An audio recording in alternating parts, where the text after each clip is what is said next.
আবার চলে এসেছি। আমি আজকে একটু ভোলা মাছ অন্যরকম করে করব রান্না। তা ভোলা মাছটাকে আমি খুব একটা ভালো করে ভাজিনি, একটু অল্প অল্প করে ভেজেছি। আর এখানে নিয়েছি জিরে বাটা, লঙ্কা বাটা, হলুদ, নুন সব একসঙ্গে করে নিয়েছি। আর এখানে নিয়েছি একটু পেঁয়াজ কুচি। আর আজকে আমি যেটা দিয়ে রান্না করব ধনেপাতা বাটা, ধনিয়া ভোলা মাছ করব। তার জন্য আমি আগে কালো জিরা দিয়ে দিয়েছি, একটু পেঁয়াজ দিচ্ছি। দেখো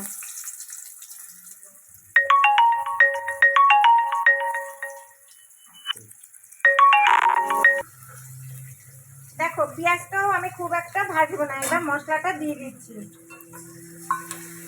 এই মশলাটা একটু ভাজা ভাজা হলে তারপরে আমি লঙ্কা বাটা, এই ধনেপাতা বাটাটা দেবো। হ্যাঁ দেখো দেখো আমার এই মশলাটাও প্রায় হয়ে এসছে। এবার ধনেপাতা বাটাটা দিয়ে দিচ্ছি। এবার একটুখানি কষিয়ে নিয়ে তারপরে ঝোল দিয়ে মাছগুলো দিয়ে দেবো।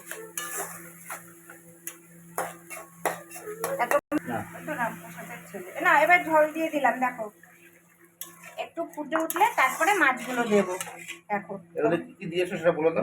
এটার মধ্যে দিয়েছি একটু পেঁয়াজ কুচি, আর মাছটাকে মেখেছিলাম আদা বাটা রসুন বাটা দিয়ে, হলুদ নুন দিয়ে মেখে তারপরে ভাজা করেছি। তারপরে লঙ্কা বাটা, জিরা বাটা আর হলুদ নুন, এই যা, আর আর ধনেপাতা বাটা, ব্যাস আর কিচ্ছু না। একটুখানি ঢেকে দেই, ফুটে উঠলে নামাবো। দেখো বন্ধুরা ঝোলটা প্রায় হয়ে এসছে।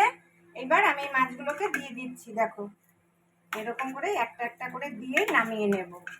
আবার উপর দিয়ে একটু ধনেপাতা দিয়ে দেব। সেই দিন জানো কাতলা, ধনিয়া কাতলা খেয়েছে, ভালো লেগেছে। তা বলছে এইভাবে একটুখানি, আর পাওয়া যায় না এখন না, এই গরম পড়ে যাচ্ছে, এই ভোলা পাওয়া যায় না। পেয়েছি কালকে, এগুলো নিয়ে এসেছি। না না অন্য ভোলা পাওয়া যায় এখন, আবার মধু ভোলা একরকম বেরিয়েছে। দেখো আরেকটু হবে তারপরে নামাবো। দেখো বন্ধুরা আমার মাছের তরকারিটা হয়ে গেছে। এই দেখো সবুজ হয়নি, রংটা সবুজ হয়নি, আমি একটু হলুদ দিয়েছি তো তার জন্য সবুজটা হয়নি।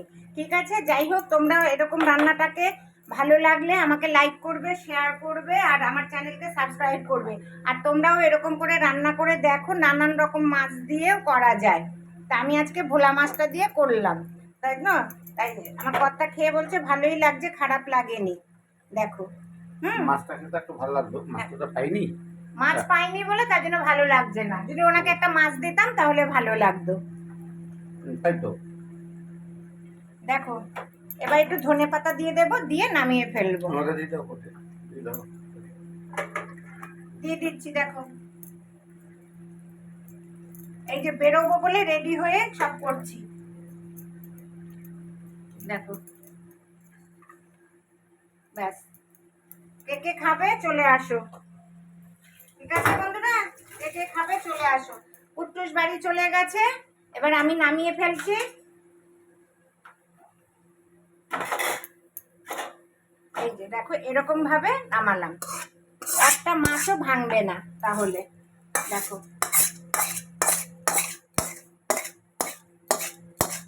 আমার একজন আছে আত্মীয়, ওনারা মাছ এনে সেদিনকে রাঁধে না, ভাজেও না, ওরা সেদিনকে এই নুন হলুদ মাখিয়ে কড়াইয়ের মধ্যে রেখে দেয় ভোলা মাছটা, পরের দিন ভাবে ওইভাবে রান্না করলে বলে আরো বেশি টেস্ট হয়। হ্যাঁ ওরকম রান্না করলে বলে ভালো টেস্ট হয়, জানি না, আমিও একদিন ওইভাবে করে দেখবো যে কেমন লাগে। আমি ভাবি যে নষ্ট হয়ে যাবে না কি হবে, তার জন্যে। ঠিক আছে তাহলে রাখছি, সবাই ভালো থাকবে, সুস্থ থাকবে, নমস্কার।